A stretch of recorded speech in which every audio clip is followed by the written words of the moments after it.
Today's topic is a topic that I'm very passionate about and I spent years getting better at. It is speaking confidently, whether it's in a Zoom meeting or in front of an audience or delivering a presentation. In my own journey leading projects and working with different teams, one of the most powerful skills a professional can have is the ability to speak confidently and with the clarity. Because when your message lands, that's when you lead better and connect better with others. That's why today I will be sharing 3 simple yet actionable and effective steps that you can take to become a more confident speaker. And I use these steps every time I speak, and it helped me to become a lot better speaker than I used to be. And at the end, I will share a tracker that I use to track my speaking ability every time I speak. So stay tuned for that. My name is Nyamka. I'm a certified project manager and a speaker. And my goal here is to share all the tools and resources with you so that you have a successful career. I spent most of my younger years afraid of speaking up. Even though when I had something to share, I would just be afraid and I just wouldn't know how to articulate them and share them with others. In meetings, I would leave and think, oh, I should have said that, or oh, I could have said that better. Just that guilt and that awkward feeling that I would have every time I speak. And to a point I thought, you know what, maybe speaking is just not for me. Until I came across this. Speaking confidently is not a trait. It's not something you're just born with.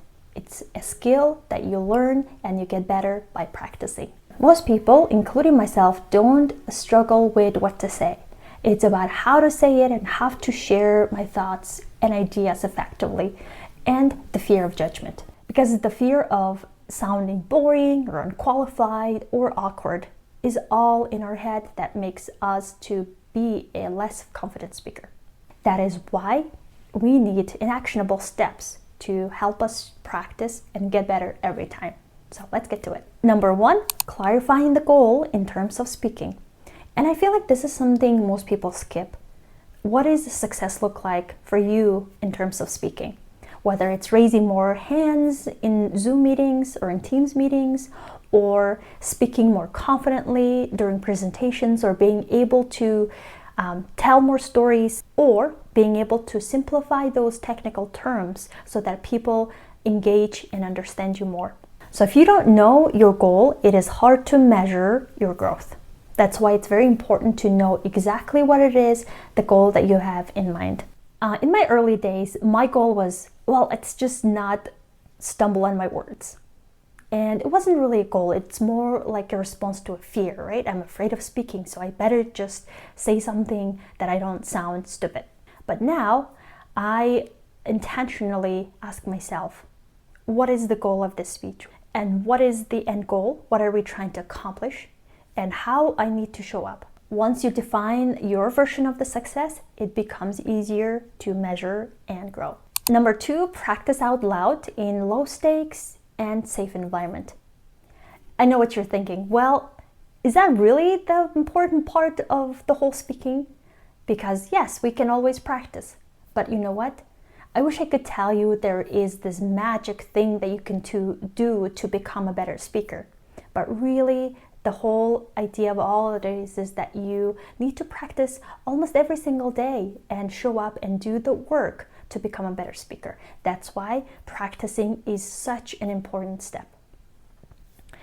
So when you practice, you don't have to write everything out. You don't have to have a full written speech or a presentation, but you need to have a very good points as to what are the beginning, what is the middle, what is the goal, what is the main points I'm trying to make, and what is the conclusion? What do you want people to take away from your speech?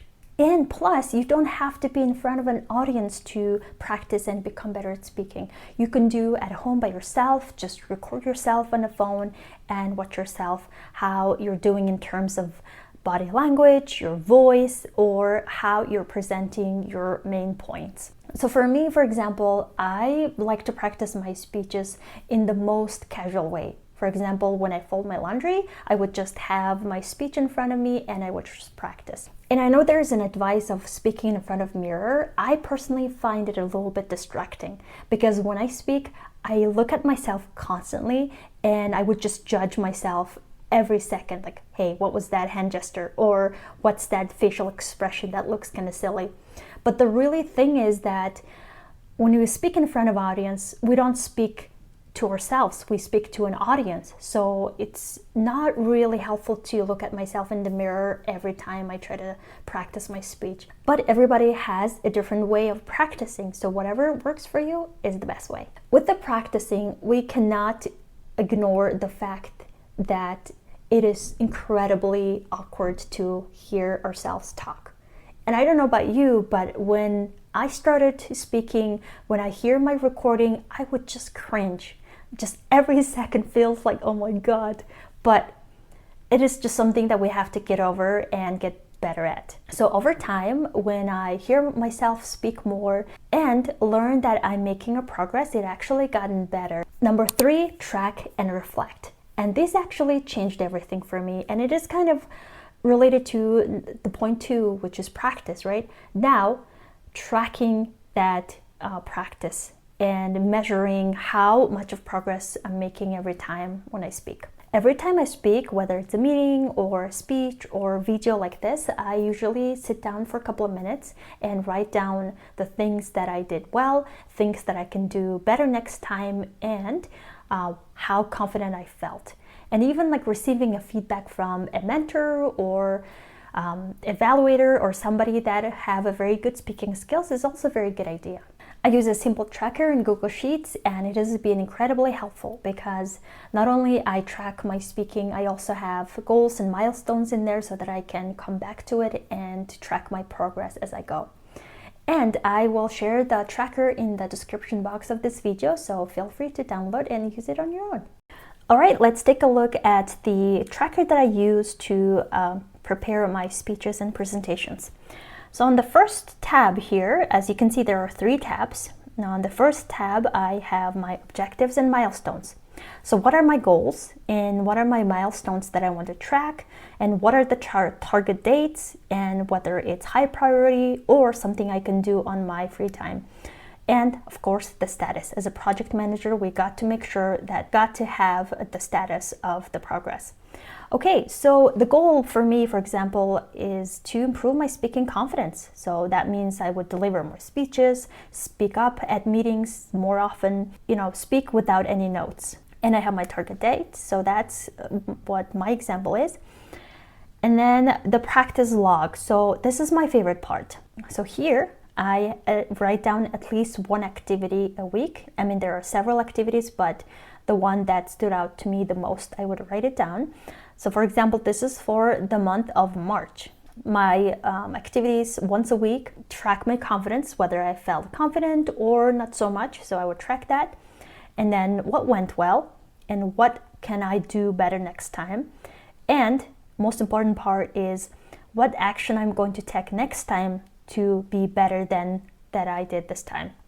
And then status. So one of my latest accomplishment with my speech was finishing my final pathway with Toastmasters. I'm a Toastmasters member and I have more opportunities to speak, which is incredible.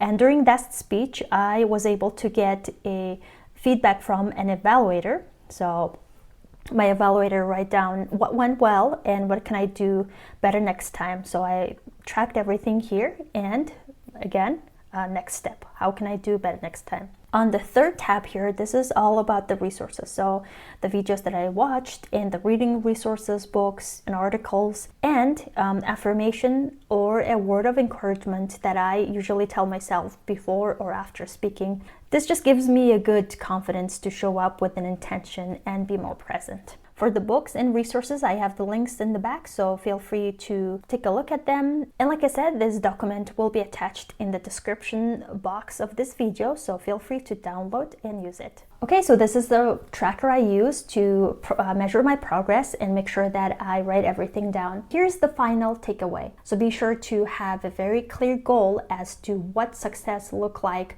when you're speaking.